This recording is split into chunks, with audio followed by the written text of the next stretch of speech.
अस्सलाम वालेकुम। मेरा नाम अब्दुल मुसव्विर है। मैं एमएलटी 8 सेमेस्टर का स्टूडेंट हूँ। और आज जो मेरे प्रेजेंटेशन का टॉपिक है वो है हेलिकोबैक्टर पाइलोरी, जिसको हम शॉर्टली एच पाइलोरी भी बोलते हैं। तो आइए देखते हैं इसमें हम आज क्या क्या पढ़ने वाले हैं। हमारे पास सबसे पहले आउटलाइंस है।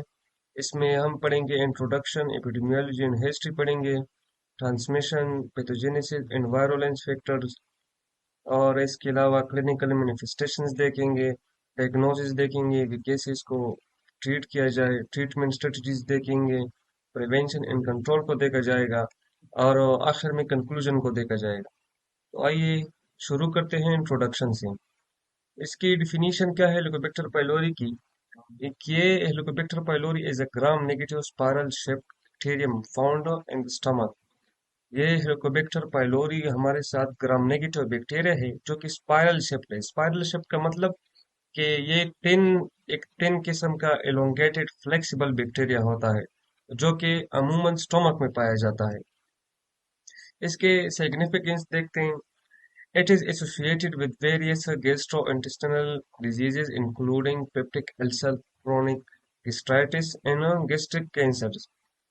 ये हमारे साथ मुख्तलिफ किस्म की बीमारियों में इन्वॉल्व है, जैसे कि गैस्ट्रो इंटेस्टिनल डिजीज हो गए, जितने भी स्टमक की डिजीज है सब ऑलमोस्ट इसी से लगते हैं। इसके अलावा पेप्टिक अल्सर हो गया, जो हमारे जिसको हम ओपन सोर भी कहते हैं, हमारे स्टमक में इंटेस्टाइन में तो सोर किस्म के बन जाते हैं, लेशन किस्म का। और chronic gastritis and gastric cancer, अगर इसको टाइम पे ट्रीट ना किया जाए तो ये कैंसर की तरफ भी मूव कर सकता है। डिस्कवरी कब हुई थी इसकी discovery Barry Marshall and Robin Warren ने 1982 में की थी, जिनको बाद में नोबेल प्राइज भी दिया गया था। और इसी डिस्कवरी के बेस पे 2005 में दिया गया था। अच्छा, आगे जाते हैं एपिडेमियोलॉजी एंड हिस्ट्री। अच्छा, एपिडेमियोलॉजी में हम पहले देखते हैं कि इसका एच पाइलोरी का ग्लोबल प्रेवलेंस कितना है।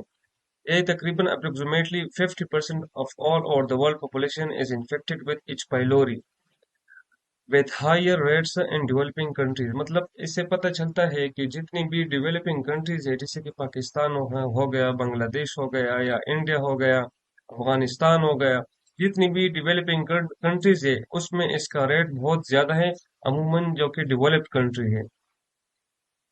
इसके अलावा अगर इसको इसकी हिस्ट्री को देखा जाए तो हिस्ट्री में सबसे पहले एक अल्सर डिजीज से जाना जाता था, लेकिन फिर बाद में 20 सेंचुरी में इसका ये पता चला कि इस डिजीज में असल जो रोल है वो एक बैक्टीरिया का है, जो कि कौन था?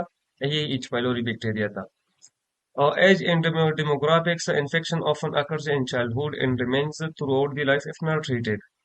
मतलब ये इन्फेक्शन अगर अमूमन बच्चों में हो जाता है क्योंकि उनकी इम्यूनिटी कमजोर होती है, लाजमी सी बात है। तो अगर इसको टाइम पे ट्रीट ना किया जाए तो ये फिर सारी उम्र ये जो जख्म होता है ये इंसान के बदन में रहता ही फैल ही जाता है।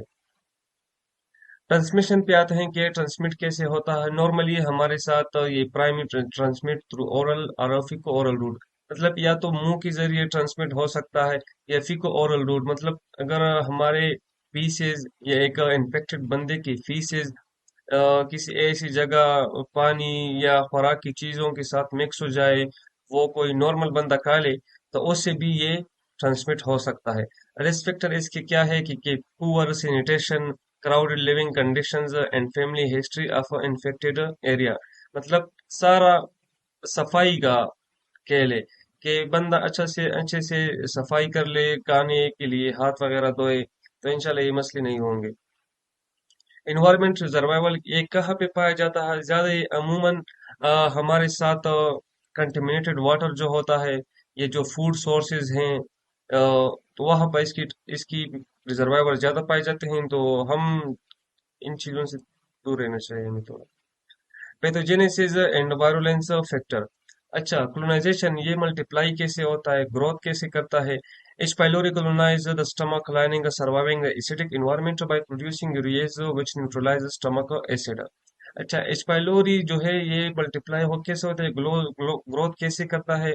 तो ये हमारे साथ स्टमक लाइनिंग में ग्रोथ करता है। ये हमारे साथ एक एंजाइम रिलीज करता है जिसको हम बोलते हैं यूरिएज, जो कि ये एंजाइम जो है ये जो स्टमक एसिड जो होता है उसको न्यूट्रलाइज करता है और अपने लिए इन्वायरमेंट जो है वो सूटेबल बना लेता है, तो वह इजीली सर्वाइव कर लेता है। वायरुलेंस फैक्टर इसके क्या है, यही यूरिया से सबसे पहले कि स्टमक एसिड को न्यूट्रलाइज करता है। इसके अलावा CAGA प्रोटीन है जो कि साइटोटॉक्सिन एसोसिएटेड जीन ए जिसको कहा जाता है, ये किस्म का प्रोटीन है जो कि इन्फ्लेमेशन जब बढ़ जाती है तो ये रिलीज होता है और ये कैंसर का एक रिस्क फैक्टर है। इसके अलावा हमारे साथ VACA टॉक्सिन है जिसको हम वेकुलेटिंग साइटोटॉक्सिन ए कहते हैं। ये गैस्ट्रिक सेल्स को डैमेज करता है और हमारे इम्यून सिस्टम को भी डिस्टर्ब करता है। इन्फ्लेमेटरी रिस्पॉन्स में क्या होता है कि हमारा इम्यून रिस्पॉन्स आ जाता है और क्रोनिक इन्फ्लेमेशन बढ़ जाती है, गैस्ट्रिक और पेप्टिक अल्सर बन जाते हैं। क्लिनिकल मैनिफेस्टेशन में आ जाते हैं कि साइन सिम्टम कैसे होंगे। सिम्टम में सबसे पहले आते हैं कि या तो ये वो बंदा एसिम्टोमेटिक होता है स्टार्ट में, अगर सिम्टम शो भी हो जाए तो एब्डोमिनल पेन होगा, ब्लोटिंग होगी, नाजिया होगा मतलब उल्टी किस्म की आएगी, दिल बंद बंद होगा, लॉस ऑफ एपेटाइट, खुराक ज्यादा फील नहीं होगी, कि हमें भूख लग रही है नहीं पता नहीं चलेगा, वेट लॉस होगा, बर्पिंग, बिना वजह डकार आएंगे, बदबूदार डकार आएंगे, बंदा बिल्कुल अनकंफर्टेबल फील करता है इसको। एसोसिएटेड कंडीशन, अगर एक बंदे को इच पाइलोरी हो जाए तो उससे कौन सी कंडीशन एसोसिएट हो सकते हैं। उसमें सबसे पहले आता है पेप्टिक अल्सर, जिसको हमने ऑलरेडी बताया कि ओपन सोर्स स्टमक में पैदा हो जाते हैं, लेशन किस्म का जख्म किस्म का स्वॉल्व हो जाता है। और chronic gastritis and gastric malignancy, मतलब स्टमक, ये सारे स्टमक रिलेटेड डिजीज है। गैस्ट्रिक मैलिग्नेंसीज जिसमें सबसे गैस्ट्रिक मैलिग्नेंसीज में आता है हमारे साथ माल्ट लिम्फोमा। माल्ट लिम्फोमा हमारे साथ क्या है, म्यूकोसा एसोसिएटेड लिम्फोइड टिश्यू। इसमें क्या होता है हमारे साथ के बी सेल के जो है वो एबनॉर्मल प्रोडक्शन स्टार्ट हो जाती है इसी रिस्पॉन्स की वजह से। मतलब जब लेशन होगा बॉडी में, स्टमक में लेशन होगा, वो ठीक नहीं होगा, इन्फ्लेमेशन बढ़ेगा तो हमारी बॉडी एक नॉर्मल बी सेल प्रोड्यूस करना स्टार्ट करती है जिसको हम मल्ट लिम्फोमा कहते हैं।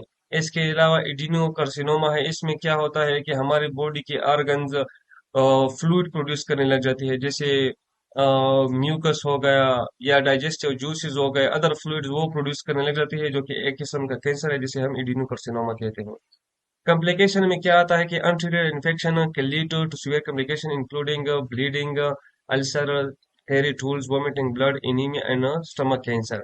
अगर इसको बाद में टाइम पे अगर ठीक ना किया जाए तो अगर ये कॉम्प्लिकेशन की तरफ बढ़ा तो ये मसले हो सकते हैं। ब्लीडिंग अल्सर होगा, टेरी स्टूल होगा, मतलब ये स्टूल स्टिकी टाइप होगा, ब्लडी टाइप होगा, उसमें ब्लड पाया जाएगा, ब्लैक टाइप, खून की उल्टी आएगी, एनीमिया होगी, खून की कमी होगी और स्टमक कैंसर तक भी ये जा सकता है। डायग्नोसिस पे आते हैं, इसके इसके लिए हम दो किस्म के टेस्ट करते हैं। एक नॉन इन्वेसिव टेस्ट है। नॉन इन्वेसिव कौन से टेस्ट है, ये हमारे साथ वो टेस्ट है जिसमें हम किसी इंस्ट्रूमेंट को अपनी मतलब पेशेंट की बॉडी में इंसर्ट नहीं करते हैं।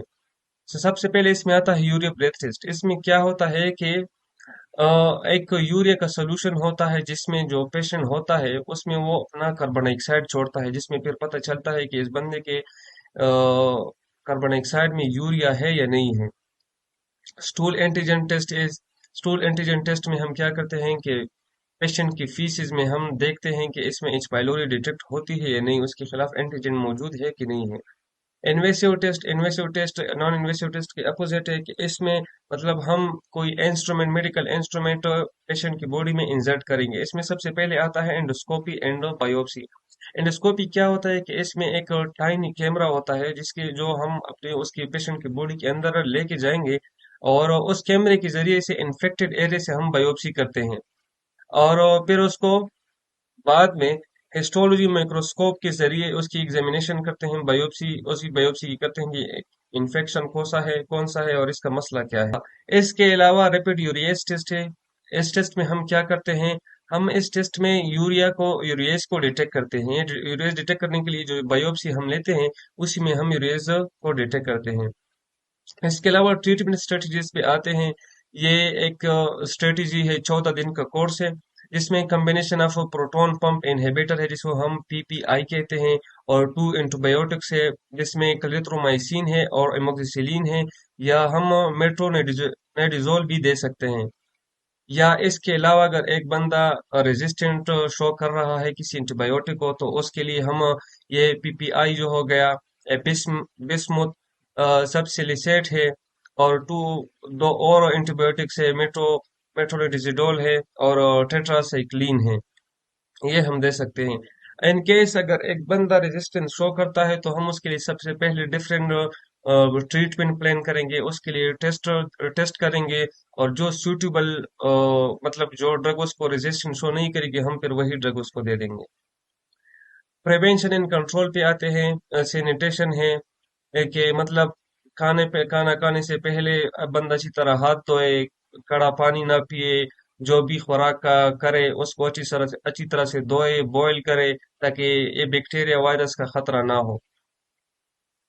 स्क्रीनिंग एंड ट्रीटमेंट पे आते हैं। स्क्रीनिंग एंड ट्रीटमेंट में early detection and treatment of infected individual can prevent complication. मतलब जितनी जल्दी इस डिजीज को आप डिटेक्ट कर ले, डॉक्टर के पास जाए, तो उतनी ही जल्दी कम्प्लिकेशन से आप बच सकते हैं।